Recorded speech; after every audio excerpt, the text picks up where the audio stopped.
Welcome to the Music Reel. I'm your host, Nicola Burton, and today I'm speaking with Jake Challenor, who is the editor for the Music Network, and is also the host for the Music Daily podcast and now the Inside Entertainment show on Ticker TV. Jake, how are you going today? I'm well. Thank you very much for having me. I'm very excited to hear your take on everything that's going on right now. I think the first place I'd like to start with is, can you explain a little bit about Inside Entertainment, what that show's about and how that came about, especially now more than ever the music industry needs as much support as possible. So tell me about the relevance of that show. Yeah, let me tell you how it came about. So in addition to the Music Network, we also have Radio Today, which just like TMN is a trade site, but for people working in the radio industry. And Ticker TV is an online news service that streams 24/7. It's free. They launched in August last year. It's been growing exponentially since then through social and through their own app, etc. And its founder, Aaron Young, who used to work at Sky News as a reporter and also an anchor, launched it after News Corp closed down Sky News Business, where he was pretty much on the news desk most of the day. So he decided to launch Ticker and came to me for a few Radio Today stories, and then we got chatting, and he said, hey, look, we're really keen to do a show on the entertainment industry. Would you be interested? And I said, yep, here's a few ideas. And the next thing you know, I'm learning how to do half an hour of live television every week, which has been a steep learning curve, but I'm getting there. It looks like you're enjoying it, though. It seems to come naturally to you. I'm enjoying watching what you're doing in your daily podcast. Now, look, let's just cut to the chase. Here we are in this crazy time. I can't believe that we're actually still here in Queensland. People are still really struggling to do any sort of booking of live shows. I would like to get your take on where we're at, I guess, in terms of when do you think festivals will actually return? How do you think our industry will survive? I mean, it's a massive question, but you're in a great position because you're right in the thick of it. What's your take on, I guess, where we are right now and then our next immediate step in order to recover this? It's the $64 million question, isn't it? I've been lucky in that I get to speak to promoters at all levels regularly, sometimes daily, and have done leading up to the pandemic, arriving on our shores, and then during that pandemic. And there's certainly been different stages. I sort of, attribute it to a breakup where you go through these various different parts of the emotional roller coaster. Denial is part of it, anger, fear, all that sort of stuff. There's been some very, dark conversations. I've been on the phone with some really well-known Australian concert promoters who have literally been in tears at the impact that this has had on their business. But honestly, it's the impact that it has on the artists they work with and the staff that's really caused them the most grief. It's been an incredibly dark time, to be honest. I think the industry's really rallied together quite well in terms of lobbying with government. That's been quite a process, and we've seen the results of that, and I'm sure we can talk about that a little bit more during this conversation.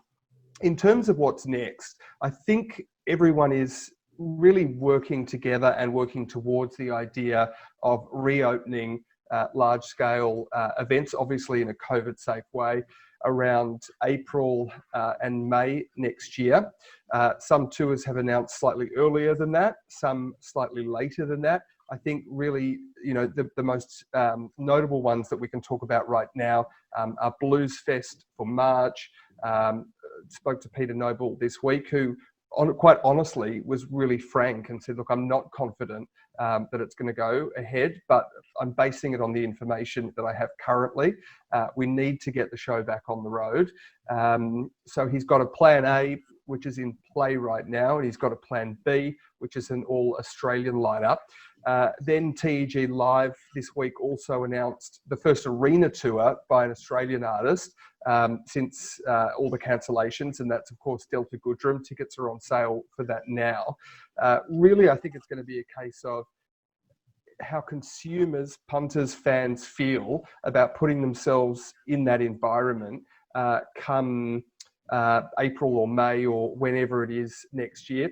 the forum that recently launched with the former head of Cricket Australia. His name escapes me right this second, but he's working on a plan with the major promoters to create COVID-safe gigs. So a lot of work is going into that, in addition to lobbying government. So I think all those precautions and measures, safety measures, will be in place. It's really just going to come down to how safe you feel leaving the home and going into a big venue with potentially thousands of people, and that will obviously depend on where the pandemic is at that time.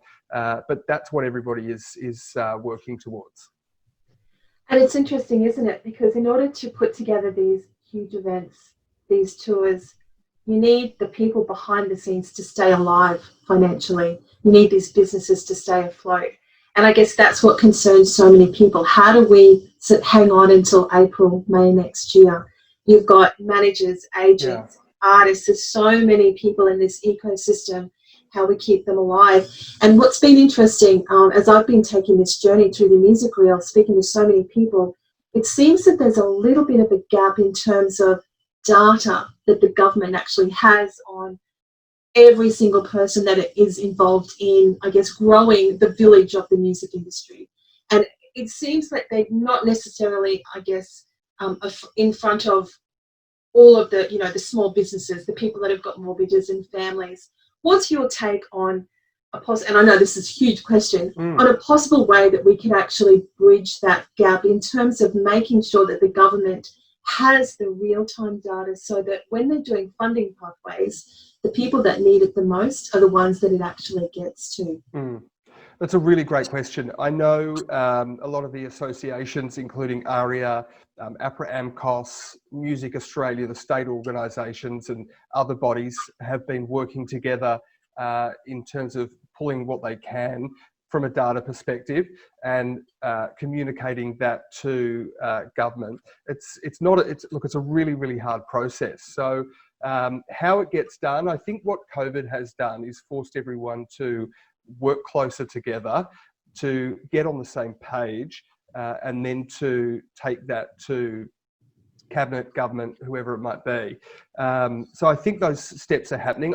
I don't have an answer in terms of what system we create to collate that data, but I do know that all those organisations are collecting what they can, working together, and then presenting it. It's a really tough thing. But look, I think we made huge progress certainly at a federal level when Scott Morrison announced the $250 million arts and entertainment package. We'd all like it to be a lot more than $250 million, but it is significant. It's the first time that Scott Morrison himself or a Prime Minister has really acknowledged the music industry in that way during either a recession or, in this case, a pandemic. So that's hugely positive. And I don't think, it certainly wasn't lost on me, the $400 million scheme that was announced for the film industry this week in terms of the tax offsets and all of that sort of stuff. The entertainment industry is now, I think, firmly on their minds, and I think a large part of that is the work that was done by Dan Rosen at ARIA and Dean, obviously, at APRA AMCOS, and everybody else that was involved in that process, including a lot of concert promoters at all different levels and booking agents, etc. It's almost like the worst possible thing that could happen to our industry might end up being the best possible thing in terms of bringing people together. There's a silver lining in everything, right? Yeah, and it's hard to see that in the moment. I remember the tone of the conversations when I was chatting to promoters and agents and managers and even artists back in March when COVID hit versus what it is now. And it's really come a long way. I can hear the difference. The way that they're talking about it is different. The way that they're feeling about it is certainly different. And I think everyone now is starting to ask themselves bigger questions about what the recovery looks like. And there will be silver linings. I think we'll find perhaps a lot of the bigger promoters and agents who are perhaps close to retirement start to sort of say, oh, look, I think it's time to get out now, because it is going to be a really tough road ahead. There is going to be a new generation come through as a result of all of this, which in many ways is exciting. You know, I'm not suggesting it's the old guard standing down, but we will see some major players, I think, step aside for sure. I think it's a great opportunity. And as you say, it's time for some fresh blood. I mean, your story today about so Aussies are searching for less music through social media, right? I think that says it all, because the holy grail is the live show. And when there's no live show or festival to book tickets for, it's not front of mind. So it really shows. And I wonder if we do more streaming, is that going to have the same popular appeal as a live show? So we are really on the brink of pivoting this industry in a way that we would never have thought possible. So I'm keen to hear your thoughts about, I guess, those statistics from your report today, and then whether streaming has got a place in all of this, I guess, for the future. There has been a lot of data come out. There seems to be a new report or a new study every other day right now. Some of it's conflicting, some of it's really interesting. I think today's report, the big takeaway was really, and you articulated it perfectly as per the headline, was that consumers, fans are spending less time searching for music on social. However, there is a lot of data to suggest that music consumption is up. People are doing that by streaming radio, digital radio, etc., through smart speakers. Music-based podcasts are doing really well at the moment. Obviously, you know, people are listening to more music on Spotify and Apple. There is data to suggest that streaming is actually increasing. That doesn't mean the number of subscriptions are going up, but it does mean that those with a subscription are listening to music on those platforms. And look, I think artists themselves have done a really great job over the past couple of months in terms of engaging their audience and finding new ways. And live streaming has been a big part of that. There's been some great ones and some not so great ones. The technology, I think I counted the other week that there has been 18 live streaming startups specifically for music since the pandemic hit, which is a story I'm working on at the moment for the Music Network. So it's really bringing tech and music perhaps closer together than it's ever been. And I think we'll see more of that. I think artists are now realizing that they need to diversify their revenue streams and look for other ways to make money to, you know, future-proof their business, basically. I think that this is a good news story today, Jake. Look at all these opportunities, look at the linings, and as we pivot and we move more towards embracing technology, music is always going to survive. The fans will always want to go and see a live show. Absolutely. But it is almost like, you know, you can take great heart at the fact that we're all working closer together. Everyone seems to be more aware of the mechanism of the industry, whereas before perhaps they weren't exactly sure, and understanding that, you know, we're all responsible for the data, and now we're creating new pathways for that. So I think, yeah, this is actually a good news story. So it was great to, I guess, to get to that point with you. So thanks for that. No and problem. Jake, thank you for actually taking the time to add your voice to this conversation. I think this conversation is going for a long time until our industry evolves into what's the next step, and we have no idea. Look, it's a long road ahead, and I think what you're doing here is great because it creates a platform to people to be able to have a conversation. Sometimes they're easy conversations, sometimes they're more difficult conversations, but they're really, really important ones. So, you know, what I just wanted to say, I think what you guys are doing is great and really, really valuable. Thank you very much, Jake. Good luck with your podcast and with your TV show and with the Music Network. We will check in again with you later down the year as we see how the music industry pivots. Jake Challenor, I'll come back. Thanks.